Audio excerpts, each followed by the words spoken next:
So I thought it might be helpful to have one lesson that focuses just on how to audition and inventory the samples you already have so you can become more familiar with them and then hopefully use them better and write better music. Maybe you find yourself getting caught up in the gear acquisition syndrome trap and you think, oh, if only I had the latest library, I would be able to write better music. And maybe you're pretty new at this and you don't have that many libraries, but maybe you buy the latest thing and don't even really get much of a chance to try it out before the new latest, say, strings library comes out.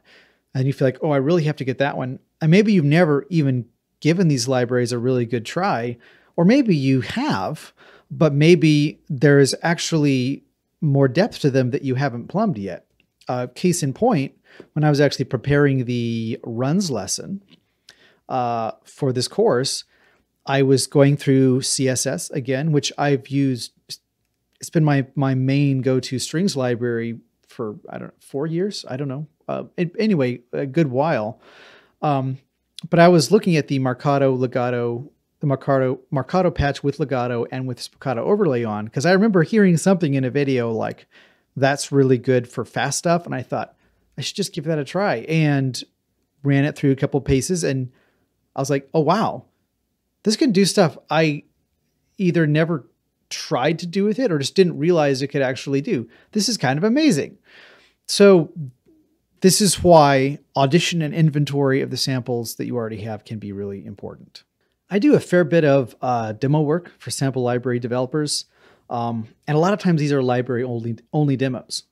And that's a great challenge because it forces me to actually become familiar with every aspect of the library to see what can it actually do well. How can I make a piece of music that sounds compelling with only this tool?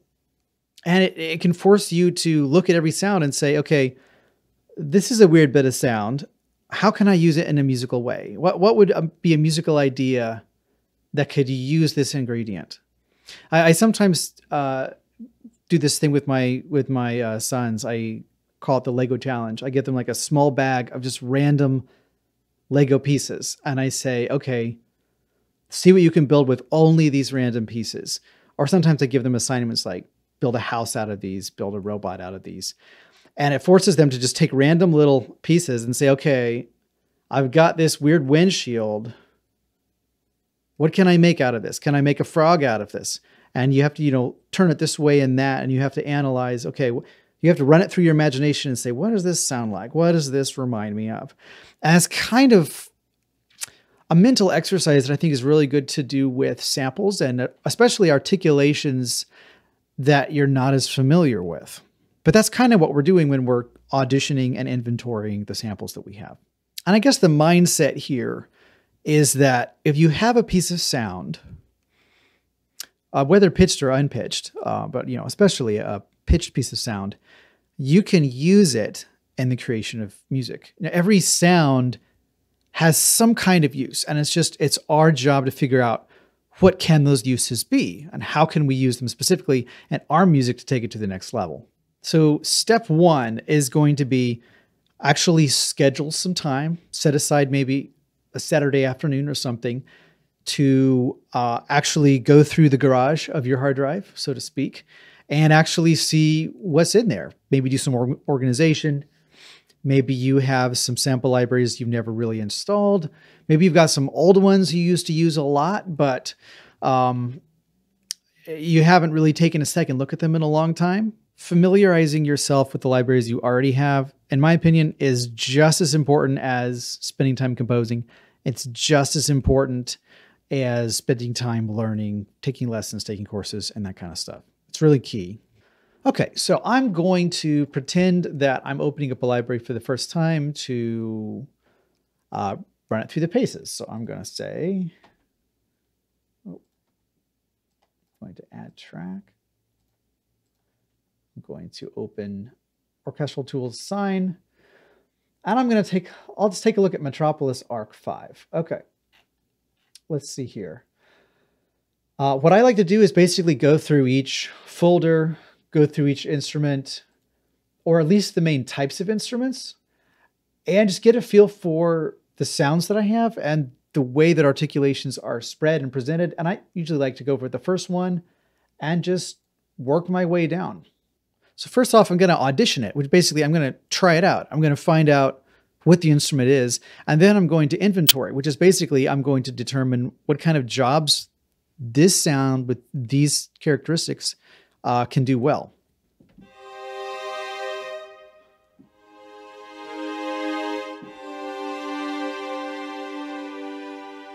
That's just a high string sustain pad. That's probably pretty basic. But something that's good to do is high, low, fast, slow. When you're playing with something, try it doing different things, doing different movements. You know, can it handle melody? Can it handle chords? Can it handle bass? Try something high, try something low, try something fast, try something slow. And probably try something loud, try something soft as well to get a feel for the dynamics. So I'm listening to things like the attack, how the notes start.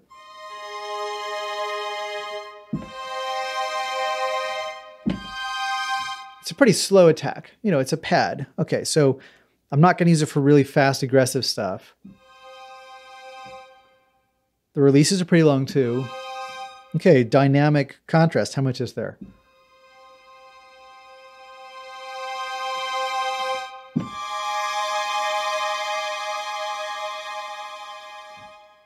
Pretty wide range, actually.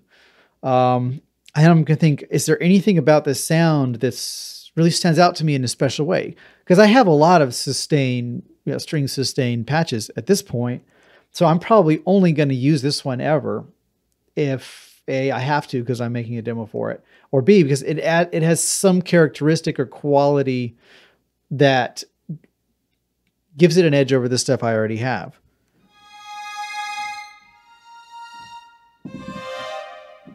It's a pad, so it can only do pad stuff. Okay, I've kind of, oh, where does it go? It goes down to viola range.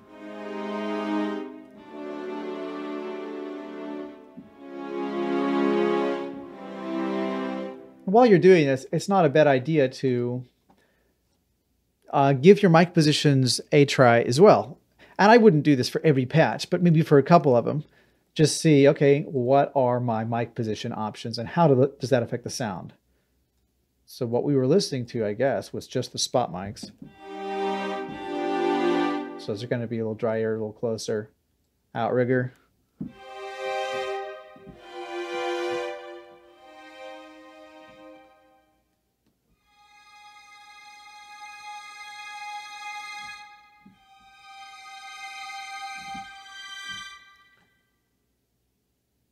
Surround, how does that sound?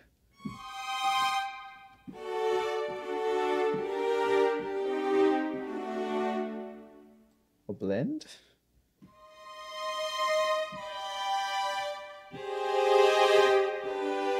I actually use surround and spot mic blends a lot at different levels. But let's keep going.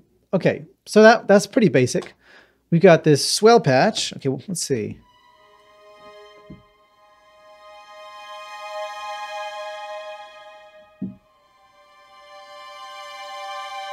That's a nice.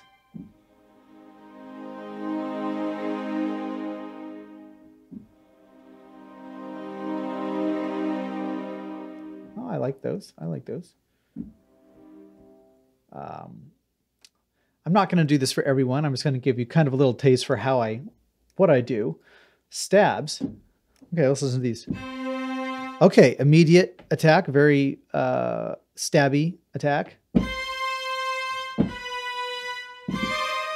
Okay, can it do fast notes in succession? Not really.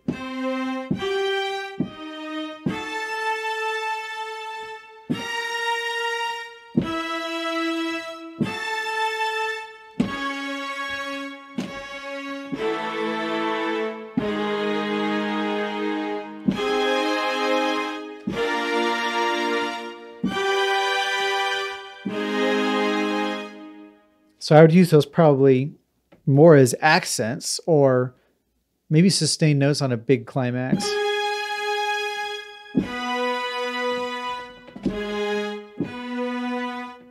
I can't use them really fast. Short stabs cluster.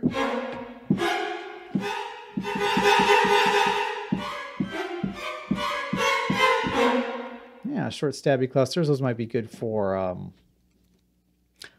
action music, for some accents. Rips up. Okay, this is an interesting category. Sample type. Okay, so 1 octave rip up.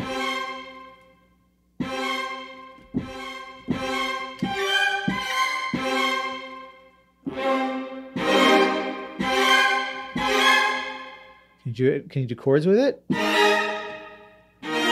What kind of texture does that make? Same thing rips down, I guess.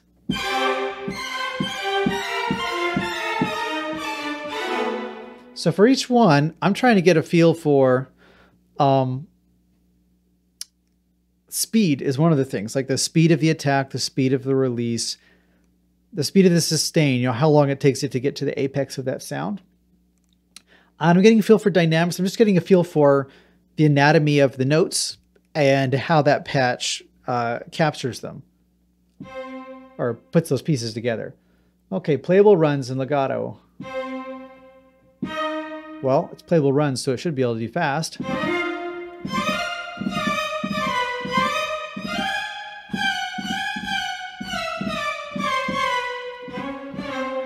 At different dynamics. And I'm going to try to feel for what are the speed of the transitions. So I'm going to try like a figure at different speeds and try to see at what tempo it really pops. It really sounds natural.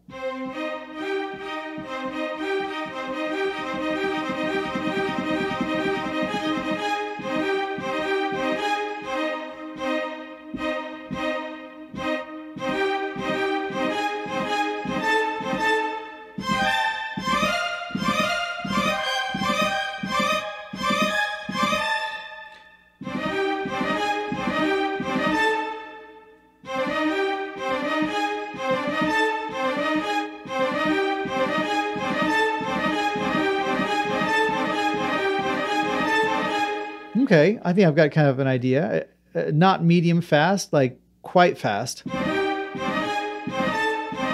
like a 30-second note is like a range. It's probably good. Okay, it doesn't sustain for very long. So if you wanted to have a melody that was like da-da-da-da, da-da-da-da, I would need to combine this patch with another one. Another patch, like probably our stabs long, would need to carry that sustained note.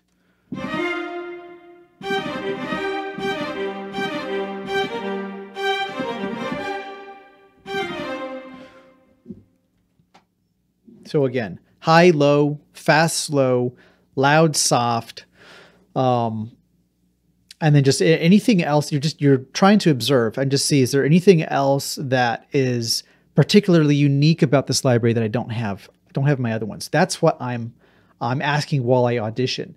And this is also a great time to digest any resources that the developer has about the library, because it may be for something like a legato patch that there's a certain way to trigger rebowing or to trigger portamento, and there's no way it's very unlikely you would just stumble across that without knowing how the developer made it. Because maybe it's a out of the way controller code like CC3 or something is what is used to trigger this and trigger that. And so the only way you would know is if you looked at the developer's resources. Now, maybe you've already done that before you bought the product, but during this audition stage, that's a good time to just find out, hey, like, what are the main things this library is supposed to be able to do well? What are the main features and how is it scripted? And then from here, once we kind of have a feel for what this library has to offer, and like in this case, you know, there's a bunch of different types, but I can see, okay, we've got some similar articulation types. We got sustains, we got stabs long, and I'm not showing you everything that I do. I'm kind of giving you a sampling because to go through everything would take forever and it's not really necessary for the point. But then I'm going to say, okay, which of the jobs that we have gone over in this course, like featured melodic line, sustained fill, etc. What is the actual usefulness of these patches? What jobs can be done with these? Because ultimately, I want to discover what this is actually useful for. I have a very utilitarian mindset towards samples. If I can use it, then it's great. If I can't use it, then maybe it's still great, but it doesn't really matter for me. And this, when you're trying to imagine in your mind, what is this good for? What kind of things can I use this for? That's one of the places where musical literacy really is helpful, because say with orchestral music, if you've heard Stravinsky and you've heard this and you've heard all these things, then you've got all these little sounds and techniques somewhere tucked away in your memory. And when you play around with, you know, your low strings, whatever,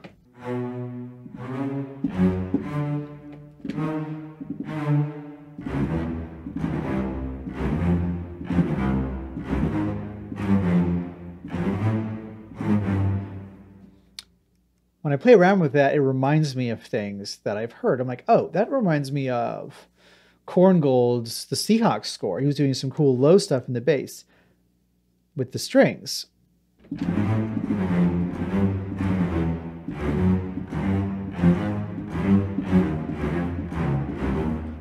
And then that gives me an idea for, oh, I could carry melody in the bass that way. I could have movement in the bass. Ah, cool. And so that's one of the reasons why it's always a good idea to just continue to increase your familiarity with music in the style and genre that you're making music in, because it'll give you ideas perpetually.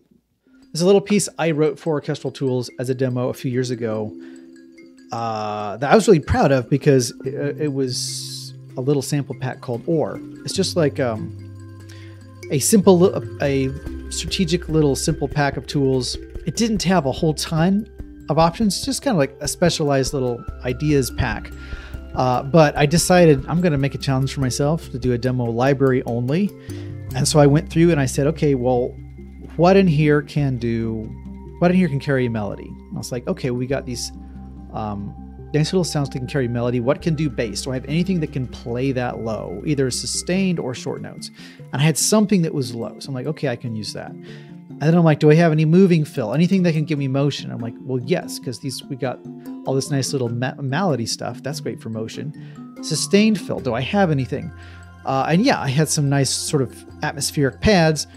So I had stuff in that piece that was high, that was low, that was fast, that was slow, and all the jobs were covered. And it was just that one little, $50 library or however much. And that was a really great little exercise and a little picture of what you can do when you kind of look at every angle of the library and every ingredient that you have and say, okay, this can do something. Can this do one of the jobs that I need done? So a couple tips when you're doing Audition and Inventory and going through your samples. Kind of in addition to what I've said, I mean, there's overlap, but I'm often looking out for, do I have any bread and butter patches? What I mean by that is, do I have any instruments or patches that are going to become new workhorse libraries that are always part of my template and that I use all the time? A lot of the time the answer is no, because like I said, I have quite a few libraries and I like a lot of the ones that I already have. So that's one question I'm going to ask is, can it do something I'm already doing better than what I have? Another tip is to keep an eye out for samples that are really weird, maybe nasty, maybe awkward, or like misfit samples. I find that these are sometimes really tremendous to use as sprinkle effects in a piece. Just put a little here, a little there. They may sound awful or bizarre on their own when you're just like auditioning and going through the library and you're like, I don't know what that would be good for. But it's just a perfect little awkward or character ingredient to just that in the context of something larger adds spunk or adds variety or adds something that your other instruments are not. So that's kind of a mental inventory point that I keep is like, is there anything that's just weird or unusual? Because that might be really helpful to have as just kind of almost not quite randomly, but selectively randomly put into a piece. A tip on inventory for percussion instruments. It might be that you're going through one of these huge percussion menus with like, this is toms and this is this, and this is metals, and there's all the metal hits and they're all spread out through the keyboard. If you find something that you really like, it might be a good idea to bounce it to audio right then, put it in a folder that's something like orchestral metals hits that I love or something. And so you can very easily on future projects go back and find that one sound, because speaking from experience, it's really hard to remember on these huge key switch percussion menu patches exactly where that perfect cymbal crash is or that perfect timpani roll or whatever. So it may be better to just put it in audio, folder it off so you know how to get exactly to where that is. Another tip, when you're going through your libraries, don't be afraid to use old samples. When it comes to sampling technology, there's certain things that modern samples can do better. It's kind of like certain scripting, really intelligent, basically intelligent scripting and intelligent development behind how the library was created. That matters. But when we're talking about a sample, it's just an organic sound being recorded with a microphone and a space. And if it's a cool sound, if it's a good microphone, if it's a unique space, then that piece of audio is essentially timeless and it can be used forever and it'll sound good for forever. I just put together a piece, a Rabbids piece for the Sandbox, and on this one, I needed a bunch of Asian instruments. I had some that were modern, a little more modern, but a lot of what I had was actually just ancient stuff. And I was like, oh man, I'm not going to have anything that sounds good. But as I went through it, I was like, oh, you know, this little Guzhang run, I mean, it's still like, it sounded good then. It still sounds good. It's just captured audio. It's always going to sound good. And I was like, that's great. I actually have basically everything that I need. If I just use shorts and longs and use articulations cleverly, kind of the way I do with anything else, it's still going to sound good. You know, if I still avoid the common weaknesses of these instruments, like, oh, it doesn't have a release sample. Okay, well, I know I can hide that behind I can hide the release of that instrument behind something else and I won't notice that it doesn't sound really nice. It have a really nice airy lift off. Another reason to go through your older libraries is we're continuing to level up, right? We're continuing to learn new things. We're continuing to learn purposes for sounds that we didn't know a year ago, 2 years ago, 5 years ago, 10 years ago. And so I sometimes find that when I'm going through an old library, even when I used a ton, it might be there were samples in there that I had no vision for how to use at the time. One example is like dampened cymbal crashes. For the longest time, I only ever used cymbal crashes that echoed out and reverberated, resounding cymbals. But once that crashed and dampened, I was like, I don't like that. That's not what I have in mind when I think of a cymbal crash. And so I never used them. But now, especially in the last year or two, I figured out some ways to use them that makes it one of my favorite percussion types.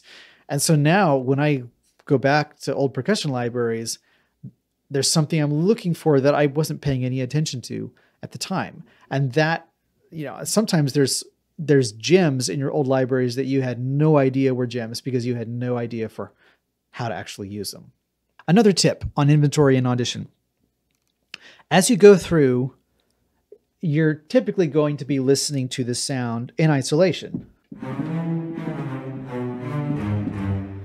But if you can, try to imagine how is the sound going to work in context. So if I do what I usually do, and I'm using this library, and I'm doing this, and I want this, will this actually stand out? Will this actually mix with what I have? Because just auditioning something in a solo context, you can run into two dangers. One is to say, oh, it sounds really nice soloed, and then realizing it doesn't sound as good with other stuff. Or you could say, oh, it doesn't sound great soloed. I don't like the releases. I don't like the sustains very much, but maybe the sound of of a certain dynamic layer is really brilliant, and actually in context of a whole, thing, that specific sound of that intense sustain is perfect, and the other aspects of the note don't really matter. So try to remember, try to keep in mind and visualize, if you can, how would I use this in the context of not just a soloed environment. And finally, in this lesson, I just have a real quick list of tips for ways to avoid gear acquisition syndrome, or ways to combat it. I'll just run through them real quick. Number one, don't fall for marketing and hype and fear of missing out. And demos. Probably 80% of new libraries are hype. And the new string library that's just come out that's revolutionary is probably not revolutionary. Or if it is, it may only be in a couple ways. I basically only buy string libraries at this point after they've been tried and tested and industry, basically peer approved by working composers that I know who are working in the industry and say, oh, this is something special. Number two, follow through on your past purchases, which is what we just talked about here. Number three, don't buy a library unless you're going to commit at least a couple hours to auditioning it and becoming familiar with it. Because otherwise, what's the point? Once or twice a year, dedicate a slot of time just to go through old libraries, just to familiarize yourself with patches you haven't been using. Number five, experiment with reverb, mic positions, and EQ to modify the sound of libraries you already have. It might be that this really cool, airy sounding, ethereal sounding string library or brass, whatever that you heard, it might be you can approximate that super closely with stuff, with just some strategic changes in what mic positions you typically use and some EQ. And it may be, oh, wow, I've got some really nice airy strings all of a sudden that I hadn't really even tried to create. Another one is no impulse buys. There's not really that. There's typically nothing you're going to miss out on with an impulse buy. Usually you have a day to sleep on it or a week to think about it and then come back. Set an alarm on your phone for like a reminder a week out, and come back a week later and go over the product page and demos again and see if you still are as enamored as you were then. Because you might not be, or maybe you are. Listen to library demos and user demos of the libraries you already have, because that might help psych you up on what you already have. And also it might give you a little bit of a vision for like, oh, no, I can do that with that brass. I mean, he did that with that brass. So I probably can too. Or maybe it's hard, but at least it's possible. There've been some times I've gone back and I've listened to demos and I'm like, oh yeah, that percussion was actually pretty great. Oh yeah. Well, those woodwinds had some really cool things in them. Mock up a classical orchestral work or maybe a orchestral film score work using what you already have. It's one of the best ways to become familiar. Really put your tools and your mock-up skills to the test. Even importing a MIDI file from IMSLP into your DAW and spending an hour or so assigning instruments and cleaning up can be really revealing. When you do, have money saved up and set aside to buy something, consider prioritizing the products that are already very industry respected and already used by lots of people, even if maybe they're a few years old, rather than the newest, shiniest, latest, greatest thing that may not actually be really tried and tested that much. Like I remember I bought Omnisphere several years ago, but it was probably a good 8 years after Omnisphere came out. And it's just because I heard just consistently good things about it and people saying, oh, this is a thing that if you're doing this is like the fundamental tool to do that with. And I'm like, okay, well, if everyone loves it, there must be a good reason.